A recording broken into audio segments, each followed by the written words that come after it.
السلام علیکم ورحمۃ اللہ وبرکاتہ۔ نحمده ونصلي ونسلم على رسوله الكريم، اما بعد فاعوذ باللہ من الشیطان الرجیم، بسم اللہ الرحمن الرحیم۔ وما علمناه الشعر ما ينبغي له ان هو الا ذکر وقرآن مبین۔ صدق اللہ مولانا العظیم وبلغنا رسوله النبی الامین الکریم، ونحن على ذلك لمن الشاہدین والشاکرین والحمد للہ رب العالمین۔ آئیے سب سے پہلے آقا نامدار مدنی تاجدار روحی فدا جناب احمد مجتبیٰ محمد مصطفیٰ صلی اللہ تعالی علیہ وسلم کی بارگاہ بے کس پناہ میں ہدیہ درود نچھاور کریں۔ اللہم صلی علی سیدنا و مولانا محمد معدن الجود والکرم وآلہ الکرام وابنہ الکریم وبارک وسلم صلاۃ و سلاما علیک یا سیدی یا رسول اللہ صلی اللہ تعالی علیہ وسلم۔ درس جعل حق میں علم غیب سے متعلق تفصیل کے ساتھ ما قبل میں دروس کیے گئے، اور ابھی جو جاری ہے وہ علم غیب سے متعلق جو مخالفین نے آیت کریمہ پیش کی اور ان آیات کریمہ کے ذریعے سے انہوں نے یہ ثابت کرنے کی کوشش کی کہ حضور اقدس صلی اللہ تعالی علیہ وسلم کو علم غیب نہیں ہے، تو چند آیات کریمہ اور اس کا مفہوم اور جو ان کا اعتراض ہے اس کا جواب ہو گیا۔ گزشتہ درس میں ایک آیت کریمہ وما علمناه الشعر وما ينبغي له، جس کا ترجمہ یہ ہے کہ ہم نے انہیں شعر نہیں سکھایا، یعنی حضور کو اللہ تبارک و تعالی نے شعر نہیں سکھایا۔ تو اعتراض کرنے والے یہ اعتراض کرتے ہیں کہ دیکھو یہاں پر حضور کو علم عطا نہیں ہوا، کہ اللہ تبارک و تعالی خود فرما رہا ہے کہ ہم نے ان کو شعر کہنا نہیں سکھایا، اور نہ ہی وہ ان کے شان کے لائق ہے کہ وہ تو نہیں مگر نصیحت اور روشن قرآن۔ تو اس سے متعلق چند باتیں میں نے ذکر کر دی تھی اس سے پہلے کہ علم کے جو ہیں وہ چند معنی ہیں۔ ایک تو ہوتا ہے جاننا، اور ملکہ یعنی مشق اور تجربہ وغیرہ۔ جاننا یہ بھی علم ہے، کسی چیز کا معلوم کر لینا اور اس پر ایک تجربہ حاصل ہو جانا، یہ علم کے اس جگہ جو ہے وہ دوسرے معنی مراد ہیں، یعنی مشق اور تجربہ وغیرہ، یعنی ملکہ حاصل ہونا۔ تو اس آیت کریمہ میں یا تو ملکہ حاصل ہونا، یعنی یہ معنی نہیں ہے کہ حضور شعر کے بارے میں کچھ جانتے ہی نہیں، بلکہ حضور اقدس صلی اللہ تعالی علیہ وسلم شعر و شاعری کرتے نہیں، بلکہ حضور کو منع فرما دیا گیا شعر و شاعری وغیرہ کرنے سے۔ تو یہ ایک جواب ہے۔ دوسری یہ کہ شعر کے دو معنی ہیں۔ ایک تو یہ شعر کا معنی ہوتا ہے جھوٹی اور وہمی خیالی باتیں۔ شعر کا مطلب یہ ہوتا ہے جھوٹی باتیں کہنا، خیالی باتیں کہنا، وہمی باتیں کہنا، کسی کے بارے میں شعر و شاعری کرنا، جیسے کہ غزلیات ہوتے ہیں، گانے وغیرہ ہوتے ہیں۔ تو دیکھو اس میں جھوٹی وہمی خیالی باتیں ہوتی ہیں، یہی شعر۔ تو شعر کا ایک معنی یہ ہوتا ہے، اور شعر کا ایک معنی یہ ہوتا ہے کہ وزن اور قافیے والا کلام، یعنی ایک وزن کے ساتھ ہو، قافیہ ہو، ردیف ہو، اور ایک وزن ہو، تو وہ ایسا کلام، غزلیہ کلام۔ تو یہاں پر اس آیت کریمہ میں یہ معنی بھی مراد ہو سکتے ہیں کہ جھوٹا کلام، جھوٹ، وہمی باتیں، خیالی باتیں، یہ حضور کو نہیں سکھائی گئی. یعنی حضور کو یہ سکھایا گیا کہ آپ جھوٹ نہ کہیں. اور جھوٹ یہ عیب ہے، وہمی باتیں، خیالی باتیں کہنا یہ عیب ہے. اللہ تبارک و تعالی جو ہر عیب سے پاک ہے، اس نے اپنے پیارے حبیب کو بھی ہر عیب سے پاک اور مبرہ اور منزہ پیدا کیا. یہ دوسری بات ہو گئی. تیسری بات یہ ہے کہ یہاں پر شعر سے مراد اس جگہ اجمالی علم ہے. اجمالی، اجمال میں، شارٹ میں جو ہے وہ پوری بات بتا دو، بس اجمال میں، اس کے تفصیل میں مت جاؤ، زیادہ ڈیٹیل میں نہیں، بلکہ اجمال میں. شعر میں یہی ہوتا ہے، شعر میں اجمال ہوتا ہے، پھر اس کی تفسیر ہوتی ہے، تفصیل ہوتی ہے کہ اس شعر کا کیا مفہوم ہے. جیسے کہ دیکھیے اعلیٰ حضرت کے اشعار ہیں، تو اب بعض اشعار کی جو ہے وہ کتنی لمبی لمبی تشریح ہو جاتی ہے. تو اشعار کا ایک معنی ہوتا ہے اجمالی علم. یعنی یہاں پر رب تبارک و تعالیٰ ارشاد فرما رہا ہے ما علمناہ الشعر، کہ ہم نے انہیں یعنی اپنے محبوب کو شعر نہیں سکھایا، یعنی اجمالی علم نہیں دیا بلکہ تفصیلی علم دیا ہے. اجمال میں کوئی چیز نہیں سکھائی بلکہ تفصیل میں سکھائی. تو شعر کا ایک معنی یہ بھی ہوتا ہے کہ اجمالی کلام، تو معمے والی اور اجمالی باتیں جو ہوتی ہیں، تو کیونکہ قرآن پاک میں بھی ہے وَتَفْصِيلًا لِكُلِّ شَيْءٍ، اس میں ہر چیز کی تفصیل ہے. اور قرآن کو سکھانے والا تو رحمان ہے. الرحمن علم القرآن خلق الانسان علمہ البیان. رحمان نے قرآن سکھایا، رحمان نے قرآن سکھایا. حضور کو قرآن سکھانے والا یہ کون ہے؟ رب تبارک و تعالی ہے. تو جب وہ سکھانے والا ہے تو پھر اجمال کیسے سکھا سکتا ہے؟ وہ تفصیلی ہے، کیونکہ قرآن تو خود فرماتا ہے کہ یہ وہ کتاب ہے وَتَفْصِيلًا لِكُلِّ شَيْءٍ، جس میں ہر چیز کی تفصیل ہے. تو یہاں پہ شعر سے مراد ہے اجمالی کلام، اجمالی بات. تو یہ تین باتیں ہو گئی. اب اگر یہاں شعر سے مراد منظوم کلام ہو، یعنی ردیف اور قافیے والا جو نظم جو ہوتا ہے، ایک وزن والا کلام، تو اب اس عبارت سے آیت کا کیا تعلق ہوگا؟ تو مدارک شریف یہی آیت اسی کے تحت ہے کہ جس کا مطلب یہ ہے کہ ہم نے نبی اکرم صلی اللہ تعالی علیہ وسلم کو شعر کہنا نہ سکھایا، یا ہم نے ان کو قرآن کی تعلیم سے شعر نہ سکھایا. قرآن کی تعلیم سے شعر و شاعری نہیں سکھائی ہے. یعنی یہ قرآن پاک کے بارے میں جو کفار و مشرکین تھے عرب والے، وہ یہ کہتے تھے کہ یہ قرآن جو ہے یہ شعر و شاعری کی کتاب ہے، اور حضور کے بارے میں کہتے تھے کہ یہ شاعر ہے. تو ان کا بھی رد ہو گیا کہ قرآن جو سکھایا، قرآن کی تعلیم دی، تو قرآن کی تعلیم سے ہم نے شعر نہیں سکھایا، شعر نہیں سکھایا. مطلب یہ ہے کہ قرآن کریم یہ شعر و شاعری والی کتاب نہیں ہے، شعر نہیں ہے. اسی لیے تفسیر خازن میں اسی آیت کے تحت ہے کہ جبکہ اس کی تردید فرما دی کہ قرآن کریم شعر کی جنس سے ہو، تو رب تبارک و تعالی نے فرما دیا کہ نہیں ہے.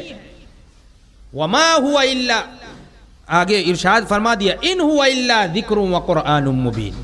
آگے رب تبارک و تعالیٰ نے اس کی تردید بھی فرما دی کہ یہ شعر و شاعری والی کتاب نہیں ہے. رب تبارک و تعالیٰ نے فرما دیا کہ نہیں ہے وہ مگر نصیحت اور روشن قرآن. وہ نصیحت کی کتاب ہے اور روشن قرآن ہے. تفسیر خازن میں یہ بھی ذکر ہے کہ کہا گیا ہے کہ کفار قریش نے کہا تھا کہ حضور علیہ السلام شاعر ہیں اور جو کچھ وہ کہتے ہیں یعنی قرآن وہ شعر ہے. تو اس کی تکذیب کے لیے رب تبارک و تعالیٰ نے یہ آیت نازل فرمائی. ان کی تردید میں یہ آیت نازل ہوئی. یعنی وہ لوگ کہتے تھے کہ قرآن شعر و شاعری کی کتاب ہے اور یہ ایک شاعر ہے، تو ان کی تردید میں یہ آیت کریمہ نازل ہوئی. تو اب اس سے یہ حضور اقدس صلی اللہ تعالی علیہ وسلم کے علم کی تنقیص نہیں ہو رہی ہے، کوئی کمی نہیں دکھائی جا رہی ہے، بلکہ حضور اقدس صلی اللہ تعالی علیہ وسلم کو تو اور ایک عیب سے پاک اور منزہ فرمایا جا رہا ہے. کہ وہ صرف شاعری نہیں ہے بلکہ تفصیل لکل شیء، اس قرآن کا علم رکھتے ہیں جس میں ہر چیز کا تفصیلی بیان ہے۔ تو یہاں پر ایک نوٹ کرنے کی بات یہ ہے تنبیہ کہ اس جگہ مخالفین یہ سوال کرتے ہیں کہ روایات میں آیا ہے کہ نبی اکرم صلی اللہ تعالی علیہ وسلم کی زبان پاک یہ شعر کے موافق نہ تھی، یعنی وہ لوگ ایسا کہتے ہیں کہ روایتوں میں ایسا آیا ہے کہ حضور کی زبان پاک جو ہے نا وہ شعر کے موافق نہ تھی، یعنی آپ اگر کوئی شعر پڑھتے تھے تو وزن بگڑ جاتا تھا۔ یہ اعتراض کرنے والے کہتے ہیں کہ روایت میں ایسا آیا ہے کہ آپ کی زبان پاک شعر کے موافق نہیں تھی۔ اب اپنا مفہوم کیا بتاتے ہیں، یعنی شعر کے موافق نہیں تھی کیا مطلب، یعنی آپ اگر کوئی شعر پڑھتے تھے تو پڑھ نہیں پاتے تھے، وزن جو ہے ادھر ادھر چلا جاتا تھا۔ دیکھو اسی خازن میں ہے، یعنی یہ اعتراض کرنے والے اعتراض کرتے ہیں کہ تفسیر خازن میں بھی ہے کہ آپ کو شعر پڑھنا آسان نہیں تھا، آپ سے درست نہ ادا ہوتا تھا، اگر کسی شعر کو نظم فرمانے کا ارادہ فرماتے تو نہیں ہو سکتا تھا، یعنی نظم میں حضور نہیں پڑھ پاتے تھے۔ یہ تفسیر خازن میں بھی ہے، یہ اعتراض کرنے والے اعتراض کر رہے ہیں۔ اور اسی طریقے سے تفسیر مدارک میں ہے کہ ہم نے آپ کو اس طرح کیا ہے کہ اگر شعر پڑھنے کا ارادہ فرمائیں تو آسان نہ ہو، یعنی آپ آسانی کے ساتھ شعر نہیں پڑھ سکتے۔ ایسے ہی تفسیر کبیر میں ہے کہ آپ کو شعر آسان نہیں، یہاں تک کہ اگر کسی شعر کو ادا فرمانے کا ارادہ فرمائیں تو وہ آپ سے ٹوٹا ہوا سنا جاتا ہے، یعنی اگر آپ ارادہ بھی فرمائیں تو ٹوٹا ہوا سنا جاتا ہے۔ تو یہ اب اس کا کیا جواب ہو سکتا ہے، یہ بھی تفسیر کی کتابوں میں یہ باتیں ذکر ہے۔ یہ اعتراض کرنے والے اعتراض کرتے ہیں کہ دیکھو تفسیر میں یہ سب باتیں ذکر ہے، تو اس کا جواب یہ ہے کہ شعر کا علم اور ہے اور شعر کا پڑھنا یہ اور ہے، شعر کا جاننا اور ہے اور شعر کا پڑھنا یہ اور ہے۔ دیکھیے بڑے بڑے شعراء یعنی جو اشعار لکھتے ہیں وہ شاعر کہلاتے ہیں۔ جیسے کہ یہاں پہ نعت خوانی ہوتی ہے تو اب یہ نعت خواں حضرات ہیں، تو اب ان میں میں سمجھتا ہوں کہ کوئی شاعر نہیں ہے، یعنی کہ یہ اپنا لکھا ہوا کلام تو نہیں پڑھتے، اعلیٰ حضرت کا لکھا ہوا، مفتی اعظم کا لکھا ہوا، یہ ان حضرات کا لکھا ہوا کلام پڑھتے ہیں۔ تو وہ جو بڑے بڑے شعراء بھی ہوتے ہیں تو فرماتے ہیں بڑے بڑے شعراء ایسے بھی ہوتے ہیں کہ اشعار گا کر پڑھ نہیں سکتے، لکھ تو دیتے ہیں، وزن بھی نہیں بگڑتا ہے۔ ایسا نہیں ہے کہ وزن بگڑ جاتا ہے، وہ پڑھ نہیں پاتے، سنا نہیں پاتے تو اس کا مطلب یہ ہے کہ ان کا وزن اور قافیہ اور ردیف سب بگڑ جاتا ہے، ایسا نہیں ہے۔ اشعار ان کے لکھے ہوئے ہوتے ہیں لیکن وہ نظم کے ساتھ گا کر ایک ترنم کے ساتھ جو ہے وہ سنا نہیں پاتے، بڑے بڑے شعراء۔ تو اس کا مطلب یہ نہیں ہے کہ شعر کا علم جانتے نہیں ہیں، وہ بہت اچھی طریقے سے جانتے ہیں، تبھی تو شعر لکھتے ہیں، یعنی شعر پڑھنے والوں سے زیادہ جانتے ہیں تبھی تو لکھتے ہیں وہ۔ اب پڑھنے والے تو صرف پڑھتے ہیں، وہ تو زیادہ جاننے والے ہوتے ہیں جو شعراء ہوتے ہیں اشعار لیکن گا کر پڑھ نہیں سکتے۔ بہت سے نعت خواں اور قوال جو ہے یہ علم شعر رکھتے نہیں، یعنی ان کو شعر کا علم نہیں ہوتا ہے، بس وہ تو دوسرے شعراء کے جو ہے کلام کو دیکھا پڑھنا شروع کر دیا، شعر کا علم ان کے پاس نہیں ہے کہ بھئی یہ کس طریقے سے قافیہ، ردیف، وزن، یہ کیسے ہم وزن ہوگا اور کس کو کیا کہا جاتا ہے، یہ نام بھی نہیں یاد ہوگا کہ کس کو ردیف کہا جاتا ہے، کس کو قافیہ کہا جاتا ہے، مقطع کیا ہے، مطلع کیا ہے، یہ تمام چیزیں۔ تو یہ نعت خواں حضرات یہ علم شعر نہیں رکھتے مگر شعر پڑھنے پر پورے قادر ہوتے، شعر بہت اچھی طریقے سے پڑھ لیتے، لوگوں کے دلوں میں بات اتر جاتی ہے، اچھی طریقے سے شعر پڑھتے۔ تو یہ اس سے آپ سمجھ لیجئے کہ اب یہ مطلب نہیں ہے کہ شاعر جو ہے وہ شعر کہنا نہیں جانتا، شعر لکھنا نہیں جانتا، جانتا ہے، ان سے زیادہ جانتا ہے۔ جیسے کہ مثال کے طور پہ آپ روٹی پکانا نہیں جانتے، اکثر مرد حضرات جو ہے روٹی پکانا نہیں جانتے، کیسے آپ جو ہے وہ بیلن چوکی پہ اگر آٹے کو رکھ دیں گے سیدھی سیدھی لمبی لمبی ہو جائے گی، گول ہو ہی نہیں پائے گی، ہے نا، گول کرنا بھی یہ بہت بڑی بات ہوتی ہے۔ تو روٹی بیلنا، روٹی پکانا کس طریقے سے توے پہ سیکا جائے، ہاتھ جل جائے گا آپ کا. اور وہ عورتیں ہوتی ہیں نازک شیشیاں انہیں فرمایا گیا لیکن ان کے ہاتھ جلتے نہیں ہیں. ہاں تو بہت سے جو ہے مرد حضرات یہ روٹی پکانا نہیں جانتے، مگر یہ تو جانتے ہیں کہ کون سی روٹی اچھی ہے، کون سی بری ہے، کون سی موٹی ہے، کون سی باریک ہے، یہ خوب جان لیتے ہیں. جان تو لیتے ہیں نا کہ یہ کیسی ہے کیسی نہیں ہے. یہ ہر چیز کی لذت اور ہر چیز کی جو ہے وہ اس کو دیکھ کر وہ جان لیتے ہیں، محسوس کر لیتے ہیں. تو اب اس کا مطلب یہ نہیں ہے کہ وہ روٹی کے بارے میں کچھ جانتے ہی نہیں، روٹی پکانا نہیں جانتے، روٹی پکانا نہیں جانتے لیکن اس کے بارے میں ہر چیز اچھی طریقے سے جانتے ہیں. تو آپ کی ان عبارتوں سے معلوم ہوا کہ حضور اقدس صلی اللہ تعالی علیہ وسلم کو شعر پڑھنے کا ملکہ نہیں تھا، مشق نہیں تھی. یعنی حضور جو ہے بیٹھ کے مشق نہیں کیا کرتے تھے رات رات دن دن بھر کہ یہ کس طریقے سے کیسے ترنم میں کیسے گنگنا کر اور کس طرح پڑھا جائے. تو یہ حضور کو اس پر مشق نہیں تھی، ملکہ نہیں تھا. اور نہ ہی حضور کو اس لیے حکم دیا گیا، یعنی اس چیز کا حکم بھی نہیں دیا گیا کہ آپ اس میں پڑھیں، یعنی صرف شعر و شاعری میں ہی پڑھ جائیں. تو حضور کو شعر پڑھنے کا ملکہ اور مشق نہ تھی، نہ کہ شعر کی پہچان نہ تھی. ایسا نہیں ہے کہ شعر کی پہچان نہ تھی. یہی ہم نے کہا تھا کہ حضور اقدس صلی اللہ تعالی علیہ وسلم کو بعض شعر پسند تھے اور بعض ناپسند. تو جب حضور کو بعض شعر پسند تھے تو جب حضور شعر جانتے تھے تبھی تو پسند فرماتے تھے، شعر جانتے تھے تبھی تو ناپسند فرماتے تھے.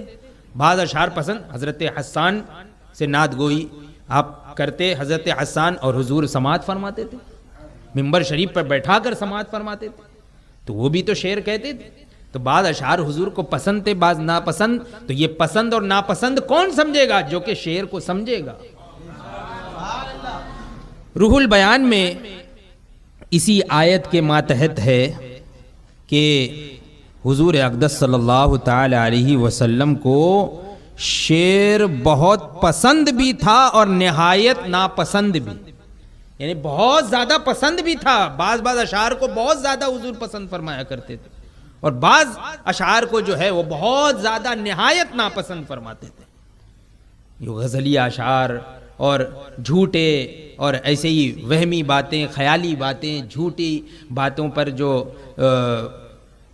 یہ اشعار جو لکھے جاتے پڑھے جاتے تو حضور نہایت اس کو ناپسند فرماتے تھے. جیسے کہ قرآن پاک میں بھی ہے وَالشُّعَرَاءُ يَتَّبِعُهُمُ الْغَاوُونَ أَلَمْ تَرَ أَنَّهُمْ فِي كُلِّ وَادٍ يَهِيمُونَ. تم یہ نہیں دیکھتے کہ وہ ایک جو ہے وہم والے میں ہی جو ہے وہ گمے ہوئے رہتے ہیں، یعنی اسی وادی میں گم ہو جاتے ہیں، یعنی وہ بس جھوٹ اور یہ سب ہی رہتا ہے. تو یہ سب شعراء سے مراد وہ شعراء جو کہ اپنے محبوب اور کسی بادشاہ، کسی بڑے یا اپنی محبوبہ کے بارے میں جو ہے وہ زمین آسمان ایک کرنے لگتے ہیں اور جھوٹی باتیں، وہمی خیالی باتیں ان کے ساتھ ملانے لگتے ہیں. ان شعراء کے بارے میں یہ کہا گیا.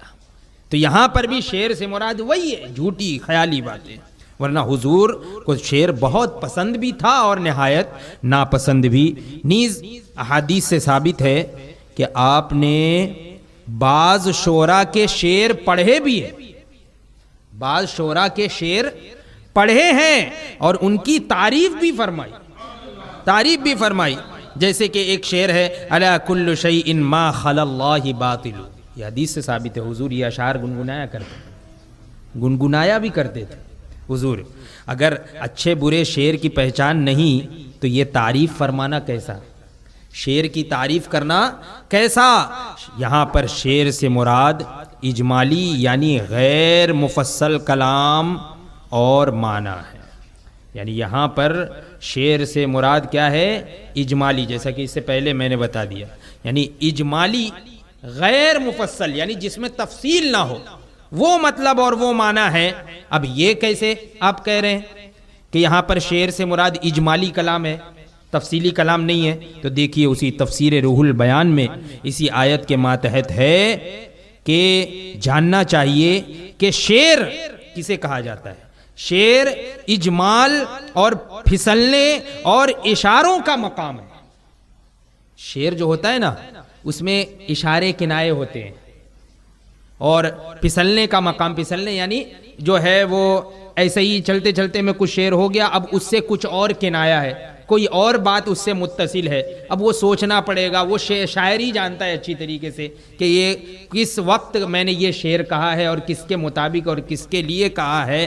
تو یہ شعر جو ہے اجمال اور پھسلنے اور اشاروں کا مقام ہے، یعنی ہم نے حضور اقدس صلی اللہ تعالی علیہ وسلم کے لیے کسی چیز کے اشارے نہ کیے اور نہ یہ کیا کہ ہم ارادہ کچھ فرمائیں اور خطاب کچھ کریں، ارادہ کچھ فرمائے اور خطاب کچھ کرے۔ یعنی شعر میں اکثر ایسا ہوتا ہے کہ ظاہر میں کچھ اور ہوتا ہے لیکن اشارہ کچھ اور ہوتا ہے اس سے۔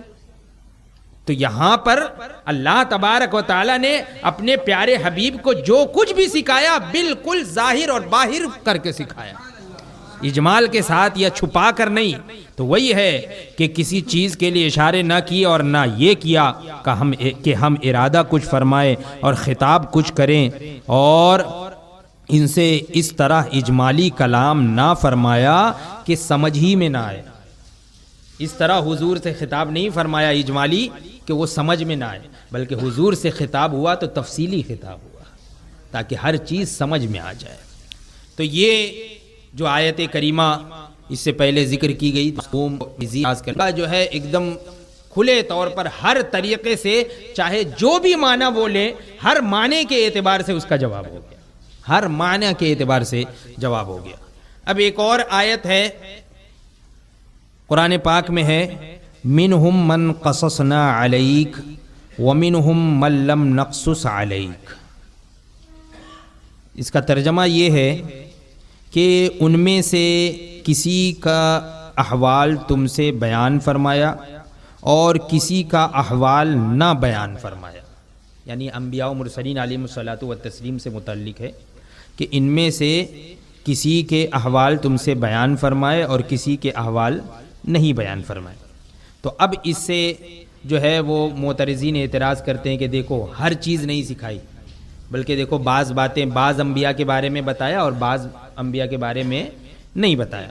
تو اس آیت کی تفسیر میں مفسرین نے چند توجیہیں فرمائی ہیں کہ کیا مفہوم ہے اس کا۔ ایک یہ کہ اس میں تمام انبیاء کے حالات کا علم دینے کی نفی نہیں ہے، یعنی اس چیز کی نفی نہیں ہے کہ ہم نے تمام انبیاء کے حالات کا علم نہیں دیا، نہ علم دینے کی نفی نہیں ہے، یعنی یہ نہیں ہے کہ ہم نے تمہیں علم ہی نہیں دیا، بلکہ قرآن کریم میں صراحتاً ذکر کی نفی ہے۔ قرآن کریم میں صراحتاً ذکر کی نفی ہے، یعنی ہم اگر قرآن پڑھیں تو صراحت کے ساتھ تمام انبیاء کے بارے میں ذکر نہیں ملے گا، صراحت کے ساتھ، یعنی ہم اگر پڑھیں تو ہمیں نظر نہیں آئے گا، حالانکہ ہر ایک کا تفصیلی بیان ہے اس میں، لیکن اگر ہم پڑھیں تو بہت سے انبیاء کے نام بھی نہیں ملیں گے۔